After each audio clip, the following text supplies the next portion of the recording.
दोस्तों नमस्कार। चुनाव आयोग को गंभीर सवालों के घेरे में लाकर खड़ा कर देने वाले और लोगों का चुनाव आयोग पर से भरोसा बेहद कम कर देने वाले मुख्य चुनाव आयुक्त राजीव कुमार मंगलवार यानी 18 फरवरी को रिटायर हो रहे हैं। महाराष्ट्र में सिर्फ 5 महीने में कैसे बढ़ गए करीब 39 लाख मतदाता, इस सवाल का जवाब अपने कार्यकाल के आखिरी दिन भी न दे पाने वाले राजीव कुमार ने अपने विदाई कार्यक्रम में एक बार फिर विपक्षी दलों को आड़े हाथ ले लिया। मीडिया रिपोर्ट्स के मुताबिक राजीव कुमार ने अपने विदाई समारोह में कहा कि लोगों को गुमराह करने के लिए मतदान या मतगणना के समय भ्रामक बयानबाजी का चलन बढ़ा है। तथ्यों को तोड़ मरोड़ कर पेश किया गया है। यानी जाते जाते राजीव कुमार एक बार फिर अपने पुराने रवैये पर कायम रहे और किसी नेता की तरह विपक्षी दलों को जमकर सुना गए। लेकिन क्या उनके सुना देने से उन सभी सवालों के जवाब लोगों को मिल जाएंगे, आम मतदाताओं को मिल जाएंगे, जिन सवालों के कारण हमारे देश की लोकतंत्र के भविष्य पर चिंता बढ़ती जा रही है?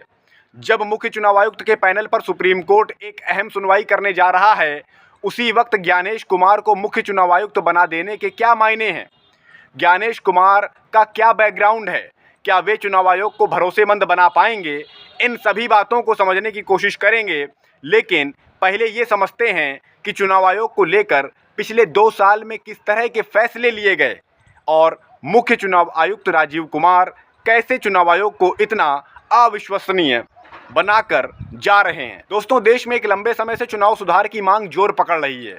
2019 के लोकसभा चुनाव के बाद से ही कई चुनावों के बाद चुनाव आयोग सवालों के घेरे में आ जाता रहा है। ऐसे में जरूरी यही था कि चुनाव आयोग में जरूरी सुधार किए जाएं। मार्च 2023 में सुप्रीम कोर्ट ने एक फैसला सुनाया और मुख्य चुनाव आयुक्त को चुनने वाले पैनल में सुप्रीम कोर्ट के मुख्य न्यायाधीश यानी CJI को भी शामिल करा दिया। यानी 3 सदस्यों का पैनल मुख्य चुनाव आयुक्त की नियुक्ति करेगा, जिसमें प्रधानमंत्री, नेता विपक्ष और सुप्रीम कोर्ट के मुख्य न्यायाधीश शामिल होंगे। अब चूंकि उस समय विपक्ष इतना मजबूत नहीं था कि लोकसभा में उसके पास नेता विपक्ष हो, ऐसे में पैनल में सिर्फ PM और CJI ही शामिल होते थे। लेकिन फिर पिछले साल के लोकसभा चुनाव के ठीक पहले केंद्र सरकार ने संसद में एक कानून पास करा दिया, जिससे कि मुख्य चुनाव आयुक्त को चुनने वाले पैनल से CJI को हटा दिया गया। ये बिल्कुल तानाशाही अंदाज में लिया गया फैसला था, जो सुप्रीम कोर्ट के उस आदेश की साफ तौर पर अवहेलना थी जिसमें कोर्ट ने CJI को शामिल कराया था। और अब जब इसी मामले को लेकर सुप्रीम कोर्ट एक बार फिर सुनवाई करने जा रहा है, तब सरकार ने जल्दबाजी में मुख्य चुनाव आयुक्त को चुनने के लिए बैठक बुला ली। हालांकि नेता विपक्ष राहुल गांधी पहले ही इस बैठक को बेमतलब का बता चुके हैं, क्योंकि इस पैनल में 2 लोग तो सरकार के ही हैं। तो ऐसे में राहुल गांधी की बात का क्या मतलब रह जाएगा? 17 फरवरी को प्रधानमंत्री ऑफिस में हुई बैठक में राहुल गांधी पहुंचे और अपना विरोध जताया, जो एक तरह से जरूरी भी था कि नेता विपक्ष होने के नाते राहुल औपचारिकता तो निभाएं ही। राहुल ने साफ कह दिया कि जब मामला सुप्रीम कोर्ट में चल रहा है, तब इस तरह की बैठक करने की क्या ज़रूरत थी। इस मामले में कांग्रेस ने भी एक प्रेस कॉन्फ्रेंस में आपत्ति जताई थी और सरकार से ये मांग भी की थी कि सुप्रीम कोर्ट में सरकार जल्द से जल्द इस मामले की सुनवाई की मांग करे। फिर आधी रात खबर आई कि ज्ञानेश कुमार जी को मुख्य चुनाव आयुक्त तो बना दिया गया। दोस्तों, ज्ञानेश कुमार 1988 बैच के IAS अधिकारी हैं, जो इस समय चुनाव आयुक्त थे। ज्ञानेश कुमार 26 जनवरी 2029 तक अपने पद पर रहेंगे। अगर हम राजीव कुमार की बात करें तो राजीव कुमार मई 2022 में मुख्य चुनाव आयुक्त बने थे, यानी यूपी के विधानसभा चुनाव के फौरन बाद। उनके कार्यकाल में तेलंगाना, कर्नाटक, मध्य प्रदेश, राजस्थान, छत्तीसगढ़, आंध्र प्रदेश, ओडिशा और अब हरियाणा, महाराष्ट्र, दिल्ली के विधानसभा चुनाव संपन्न हुए।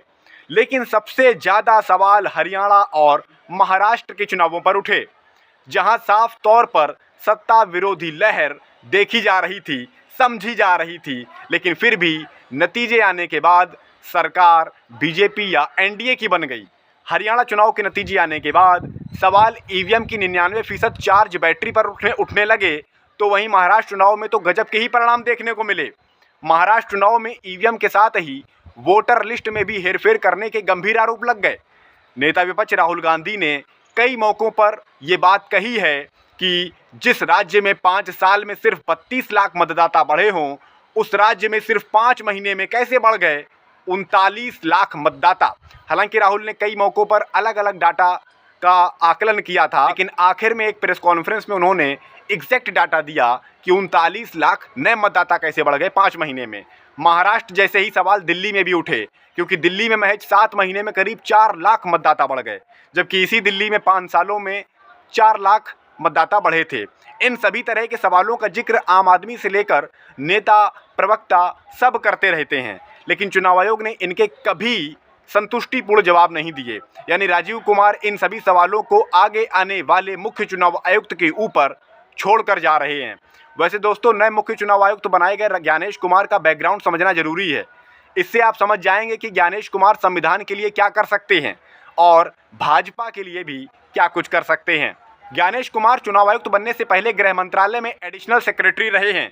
ज्ञानेश कुमार गृहमंत्री अमित शाह के करीबी और चहेते अधिकारी भी माने जाते हैं। उन्होंने सरकार के कई जरूरी प्रोजेक्ट्स के लिए काम किए हैं। राम मंदिर का ट्रस्ट इन्हीं ज्ञानेश कुमार की देखरेख में बना। कश्मीर से धारा 370 हटाने के वक्त ये संयुक्त सचिव बनाए गए थे, यानी ज्वाइंट सेक्रेटरी बनाए गए थे। अब ज्ञानेश महोदय जो गृहमंत्री अमित शाह के करीबी और चहेते अधिकारी माने जाते हैं, क्या वे चुनाव आयोग को विश्वसनीय बना पाएंगे? क्या चुनाव आयोग की गिरी हुई साख को वे वापस ला पाएंगे? क्या लोकतंत्र को मजबूत करने के लिए चुनाव आयोग को जवाबदेह बना पाएंगे? इसकी उम्मीद बहुत कम है। हालांकि सुप्रीम कोर्ट चुनाव आयोग के पैनल पर सुनवाई कर रहा है। ऐसे में अगर कोर्ट ने सीजीआई को वापस पैनल में शामिल करने का आदेश दे दिया तो ज्ञानेश महोदय का कार्यकाल ज़्यादा दिन नहीं चलने वाला। क्या कुछ होगा ये तो वक्त बताएगा, लेकिन मुख्य चुनाव आयुक्त चुनने की ये हड़बड़ाहट बहुत कुछ बता देती है कि चुनाव आयोग पर से अपना नियंत्रण हटाने की कोई कसर नहीं छोड़ना चाहती है सरकार। नमस्कार।